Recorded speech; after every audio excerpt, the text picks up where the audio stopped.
Salut! Tout d'abord, meilleurs vœux pour cette nouvelle année, en espérant que j'arrive à monter et publier cette vidéo avant fin janvier. Avant d'aborder ma lecture du manuel de l'agent de Delta Green, j'aimerais d'abord développer le rapport que j'ai avec l'œuvre de Lovecraft pour vous expliquer comment je compte aborder ce bouquin. Et après du coup le retour de lecture du livre, j'aurai 2-3 trucs à dire sur le financement participatif de la version française qui s'est terminé au début du mois. Mais avant, générique.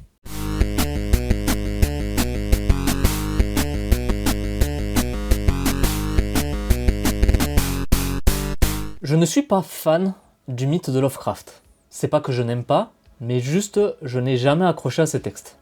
Après, c'est peut-être une histoire de traduction, ça je sais pas. J'ai lu Les Montagnes Hallucinées et j'ai lu 3 ou 4 nouvelles parmi des recueils que j'ai là. Mais j'ai trouvé ça pas très évident à lire. Par contre, j'ai fait pas mal de jeux de plateau dans cet univers, comme par exemple Horror à Arkham en jeu de plateau ou en jeu de cartes, Toulouse Death May Die, et en jeu de rôle, j'ai mené quelques one-shots. Par contre, j'ai, en tant que joueur, fait une campagne entière, mais comme ça se déroulait dans les contrées du rêve, mais je sais pas si c'est vraiment représentatif de toute son œuvre. Par contre, j'ai fait Farce Macabre, de ce que je sais, a l'air un peu plus dans son ton. Et j'avais aussi commencé la campagne Berlin la dépravée, mais c'était une catastrophe. Tout ça pour dire que finalement, ce qui m'intéresse dans cet univers, c'est plutôt l'horreur, la folie, la perte de repères. Pourquoi pas aussi le contexte des années 20, mais pas vraiment le mythe en lui-même. Et si je me suis intéressé du coup à Delta Green, c'est pour le côté contemporain, mais également tout ce qui va être agence gouvernementale et conspiration. Et dernière chose, étant donné que c'est le premier livre de Delta Green que je lis, et également le premier jeu de rôle dans l'univers de Cthulhu que je découvre, j'aurai pas les références des autres bouquins de ces gammes, donc je saurais pas vous dire si ce que je critique, que ce soit en bien ou en mal, est propre à ce livre ou est-ce que c'est déjà la même chose dans d'autres. Donc vous voilà informé. Après, n'hésitez pas à me corriger ou préciser mes propos si jamais je dis des approximations. Donc, dans le manuel de l'agent, on va trouver tout ce qui va être utile pour les joueurs. On va aborder le livre en suivant les chapitres que lui-même propose. Chacun s'ouvre avec des textes qui sont généralement des lettres ou des rapports écrits par des agents de Delta Green, qui sont, je pense, ce que j'ai préféré dans la lecture. Il n'y en a pas beaucoup, mais ils sont très bien écrits et ils mettent vraiment bien dans l'ambiance. Le bouquin va s'ouvrir sur une vue d'ensemble qui va résumer les concepts généraux de Delta Green, l'agence en elle-même, les fondamentaux de l'ambiance du jeu et les règles de base, et avec aussi des conseils bienvenus sur l'interprétation. Ensuite, on passe sur le chapitre consacré aux agents, avec donc la création de personnages et une description détaillée des compétences. Et là, c'est le premier truc qui m'a fait dire, comme je le supposais, que le système n'était pas fait pour moi. C'est par rapport au nombre de données chiffrées qui vont définir le personnage, et en particulier les compétences. Il y en a 43, plus celles qui peuvent potentiellement se décliner en spécialité. Je trouve que c'est trop. Après, ça pourra sûrement plaire, surtout que de ce que je sais, c'est pas forcément étonnant par rapport aux autres jeux tirés du mythe de Cthulhu. Mais étant habitué aux 16 compétences maximum du Year Zero Engine, je m'y retrouve pas. Par contre, un truc que j'ai beaucoup aimé dans la création de personnages, c'est toute la partie sur la finalisation de l'agent. Dans Delta Green, les personnages joueurs ont une vie, un travail, une famille, et leur activité au sein de Delta Green, c'est quelque chose qui va se rajouter au milieu de tout ça. Et dans cette situation, il faut réfléchir à pourquoi l'agent continue à mettre sa vie en danger alors qu'il a tout ça à côté. Il faut lui chercher des motivations, et juste ça, ça va pouvoir permettre de donner beaucoup de couleurs au personnage. Et surtout, on n'est pas obligé de tout définir à la création. Il donne des exemples de motivation, mais certains détails peuvent venir au fur et à mesure des parties quand on commence à se faire une idée un peu plus précise de la personnalité de notre agent. Et dernière chose dans les finitions qui ont piqué ma curiosité, au point où je me suis demandé si c'était pas une erreur de traduction. Dans la liste des questions finales qui servent à étoffer l'agent, on demande des trucs qu'on voit partout, son apparence, des détails de sa personnalité. On va aussi demander pourquoi l'agence lui fait confiance, parce que c'est quand même un boulot assez... qui n'est pas fait pour tout le monde. Et il y a ces questions, ce que vous admirez à son propos et ce qui vous déplaît à son propos. Et j'aimerais m'attarder sur cette dernière question, parce que je trouve que sa formulation est très intéressante. On s'adresse directement à nous joueurs, et ce qu'on nous demande, c'est pas simplement de lui trouver un défaut, comme alcoolique ou kleptomane, mais vraiment de se mettre à la troisième personne, de trouver quelque chose qui ne nous plaira pas, et donc de nous imposer une contrainte en jeu. Et je trouve cette nuance importante et très maligne, étant donné le contexte du jeu. Devoir être désolé en hors roleplay de la décision que prend son personnage, que l'on n'approuve pas personnellement mais qu'on décide quand même d'appliquer, car c'est cohérent avec sa personnalité, c'est quelque chose de fort que l'on voit peu lors des parties. Après ça c'est quelque chose qui me parle parce que pour reprendre des concepts de jeux de rôle qu'on a vu plusieurs fois ces derniers temps sur des vidéos YouTube, je suis plutôt des équipes character skill, hors RP et troisième personne pour ces personnages. Après le chapitre sur les agents, on enchaîne sur les règles de base et la résolution des tests. Donc c'est du DA pourcentage, il faut faire en dessous de sa stat pour réussir. C'est classique et efficace et on fait des critiques que ça soit échec ou réussite si notre jet fait un double, comme 11, 33, 66, etc. Ça m'a conforté dans l'idée que j'utiliserai pas ce système, parce qu'en plus des compétences, je trouve qu'il y a beaucoup trop de granularité dans les mécaniques. Et en plus c'est parfois ultra détaillé, et quelquefois j'ai l'impression que ça manque de précision, voire même d'infos essentielles. L'exemple que je vais donner, c'est à prendre avec des pincettes parce que j'ai peut-être loupé l'info. Mais par exemple, dans la partie qui explique les tests en opposition, c'est pas clairement dit qui remporte l'échange si les deux réussissent. Dans l'exemple qui suit, on peut comprendre que la plus grande réussite est celle qui va se rapprocher de la valeur de la statistique, mais c'est pas toujours très clair. Et même après ça, j'ai eu des doutes sur pas mal de points, mais c'est peut-être une erreur de trad, mais ça on va y revenir plus tard. Ensuite, on va enfoncer le clou avec les règles de combat.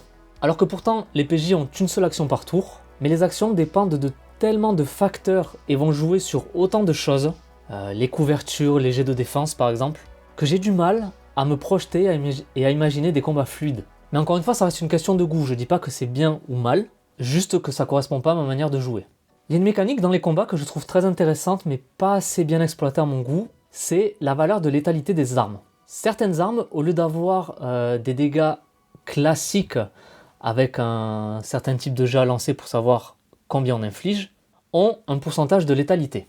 En gros, si l'attaque réussit, je jette un dé100, et si la valeur du dé100 est inférieure au pourcentage de létalité, la cible meurt immédiatement.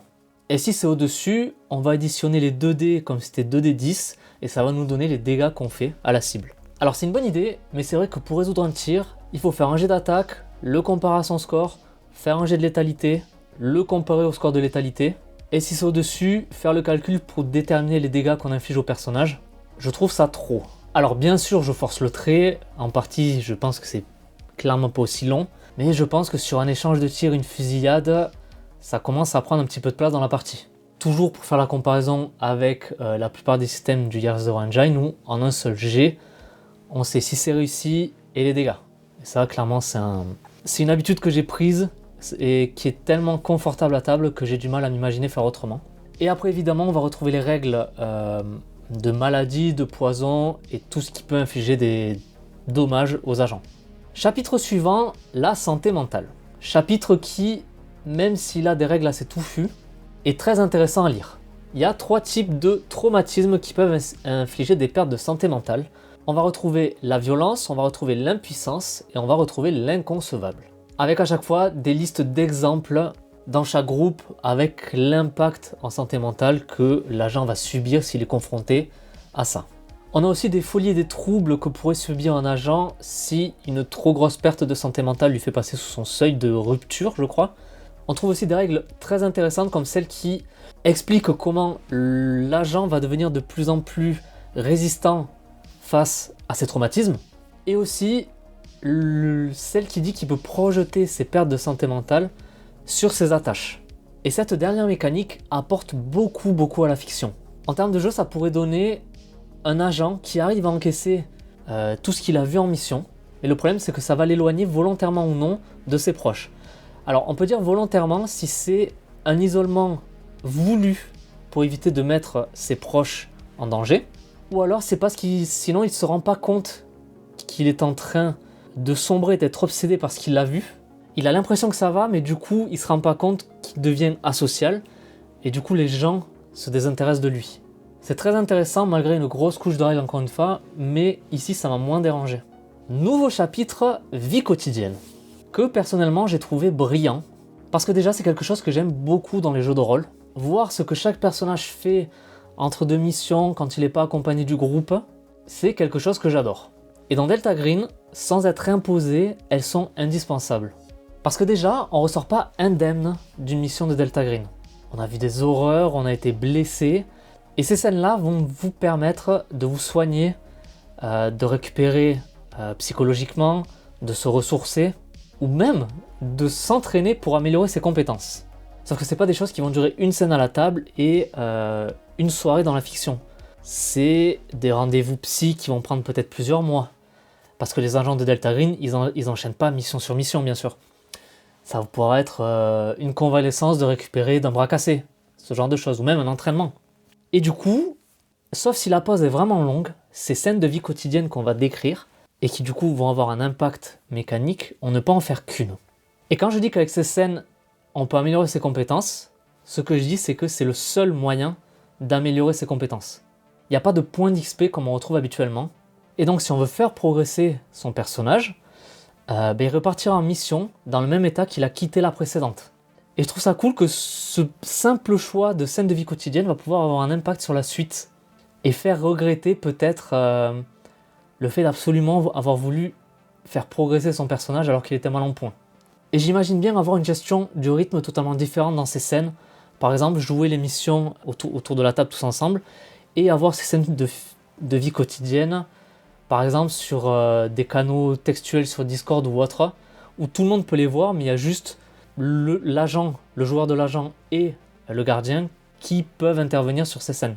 Je me dis que ça peut être assez cool de gérer ça comme ça pour vraiment prendre le temps de développer cette vie quotidienne au fil des mois. Vraiment, j'ai adoré. Autre chose que étonnamment j'ai aimé lire, c'est le chapitre des équipements. Surtout par rapport à sa gestion sur l'approvisionnement. Dans Delta Green, on ne compte pas les dollars un par un. On a un niveau de ressources, qu'il soit personnel ou celui alloué par l'agence pour la mission en cours. Et en gros, on va pouvoir se procurer tout objet correspondant à ce niveau de ressources, sans abuser bien sûr. Et généralement, c'est quelque chose que j'aime beaucoup dans les jeux, de jouer ce genre de gestion d'équipement par la fiction, au lieu de devoir à chaque fois tenir les comptes. On retrouve aussi des passages qui expliquent comment faire des requêtes officielles à l'agence Delta Green ou à notre employeur classique. Et il y a aussi les risques de complications qui sont abordés si jamais on essaie ou on arrive à récupérer de l'équipement non autorisé. Tout ce début de chapitre est très intéressant, mais évidemment il va se finir par des pages et des pages de tableaux avec des listes de véhicules, d'armes, d'équipements, qui bon là sont nécessaires mais effectivement sont beaucoup moins intéressantes. On approche de la fin avec le chapitre sur les agences fédérales, qui est extrêmement utile je trouve, très précis, voire même parfois un peu trop. C'est un très gros chapitre et paradoxalement, c'est celui sur lequel je vais avoir le moins de trucs à dire. Il y a une douzaine d'agences à chaque fois développées, le FBI, la CIA, la DEA, il y a des armées qui sont décrites aussi, avec quasiment à chaque fois son organisation, des exemples d'opérations, des sujets de friction, des conseils pour incarner des membres de ces agences et des idées d'archétypes pour construire un perso. C'est très utile, surtout que, en tout cas pour moi, ça fait écho à beaucoup de scènes de films ou de séries américaines où on a l'habitude de voir ces agences en action sans trop comprendre pourquoi c'est elles qui a là à ce moment-là. Est-ce qu'elles sont vraiment légitimes ou alors est-ce qu'il n'y a que elles dans le coin? Dans ma tête, pendant longtemps, c'était il y a le FBI et au-dessus c'est le soleil. Mais effectivement, après la lecture du bouquin, c'est un peu plus clair. C'est une mine d'or d'informations, mais du coup, à part résumer brièvement chaque agence, j'ai pas grand-chose de plus à dire et ça serait vraiment pas intéressant. Et on termine le livre avec les annexes. Chapitre qui commence par dresser une liste des tâches que les agents peuvent faire suivant s'ils doivent effectuer par exemple de la surveillance, entrer par effraction, mener des interrogatoires, voire même se débarrasser d'un corps. Encore une fois, il y a des listes d'outils qui sont très inspirantes. Et le chapitre se termine par un glossaire des termes techniques qui est une très bonne façon de se mettre dans l'ambiance si tout le monde fait un effort pour essayer d'employer les bons termes. Et on a aussi des termes particuliers à l'agence Delta Green, comme le fameux Nuit à l'Opéra qui désigne une mission de l'agence. Bon, en conclusion, je dois dire que j'ai été très emballé par la lecture du livre, malgré pas mal de coquilles quand même, mais ça je vais y revenir. Déjà, comme je l'ai dit au début, le mythe de Lovecraft, c'est pas vraiment ce pourquoi j'ai voulu participer au financement. Et autant dire que le mythe, on le ressent pas du tout dans les règles, et ça pour moi c'est un énorme avantage, parce que finalement le jeu peut s'adapter à tout type d'horreur. En tout cas, le manuel de l'agent. Même si la santé mentale c'est une mécanique qui est très connotée Lovecraftienne, elle peut quand même s'adapter à tout type d'horreur, tout type de monstre. On n'est pas obligé de vraiment croiser des créatures innommables pour devenir taré. Et le côté horreur contemporaine, agence gouvernementale, conspiration, ça marche nickel. Niveau système, comme je l'ai dit, je ne l'utiliserai pas, mais le fait est que le livre est bourré d'informations utiles. Que ce soit pour le contexte ou l'ambiance, il y a énormément de choses qui peuvent être facilement adaptées. Côté maquette, on est le plus souvent sur du 2 colonnes assez simple, mais ça reste clair. Par contre, on a souvent des petits éléments qui quand même mettent assez bien dans l'ambiance. On va retrouver des polaroïdes de personnages, de scènes, ce genre de choses qui sont disséminées ça et là dans le bouquin. On va retrouver des pages de rapports ou de tableaux, comme si on était en train de regarder un dossier officiel. Ça rend le tout très agréable à lire. La fiche de personnage elle-même est très carrée, c'est des tableaux Excel, mais ça donne un côté un peu fiche de renseignement qu'une agence pourrait avoir sur vous. Ensuite, côté illustration, il n'y en a pas des masses. Elles sont toutes chouettes sans être hallucinantes, mais la cohérence graphique est respectée, et pour moi c'est ça le plus important. Donc voilà, un excellent bouquin pour moi, malgré, comme je l'ai répété, que je ne me servirai pas du système, a priori, mais juste du background. J'aimerais maintenant dire 2-3 mots sur un truc qui m'a un peu fait grincer des dents. C'est le financement participatif. Il s'est fini le 3 janvier et sur la page de financement, il était assuré que nous recevrions les PDF dès la fin du financement. On a reçu le manuel de l'agent le 10 avec un lien Google Sheet pour faire remonter les erreurs. Et actuellement, il y a 139 lignes de corrections apportées par la communauté. Alors déjà, je trouve que le nombre est assez élevé, mais quand on regarde les erreurs, on se demande si y a vraiment une relecture. Après voilà, j'ai apporté ma petite pierre à l'édifice avec ce que j'ai trouvé. Et même si je suis critique là-dessus, si ça peut permettre de sortir un livre avec le moins d'erreurs possible, c'est le principal. Mais par contre, pour en revenir au PDF, on attend toujours le manuel du gardien et les scénars du groupe témoin, qui, je le rappelle, devaient être livrés le 3 janvier, et là on est le 28. Mais normalement, d'après une des rares communications faites par l'éditeur, depuis la fin du financement, parce que quand c'est en financement, et ça c'est tout le monde pareil, pendant le financement, ça communique, ça balance des infos, une fois que c'est terminé, c'est silence radio. Ça c'est quand même un peu dommage je trouve. Et du coup, par rapport à cette communication, on devrait recevoir les 2 bouquins du financement d'ici février. Donc un début février je crois et un fin février. Et du coup, moi qui ai fait pas mal de financement participatif l'année dernière, je pense que je vais énormément me calmer cette année par rapport à tout ça, en fait. Rien à voir avec Delta Green, mais on a reçu la semaine dernière Walking Dead de Arcane, la localisation d'Arcane.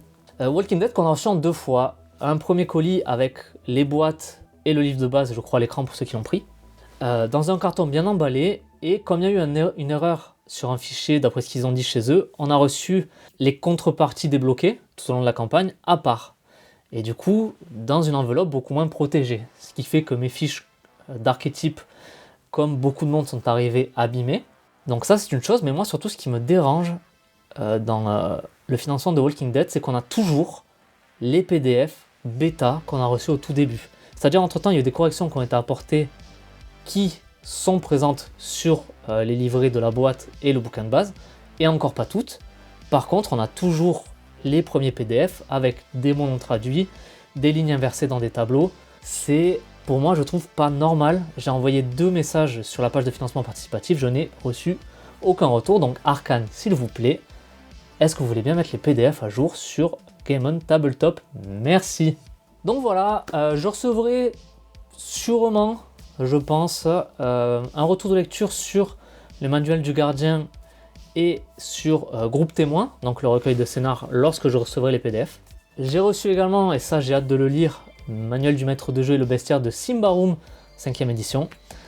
Je pense que j'en reparle aussi. J'ai reçu aussi le PDF de Paranoia, ça je vais aussi en parler. Et peut-être faire un retour sur Fabula Ultima, bon ça on verra. Je voulais faire beaucoup de vidéos dès la rentrée, et la première que je fais, on est le 28 janvier, donc je garantis rien.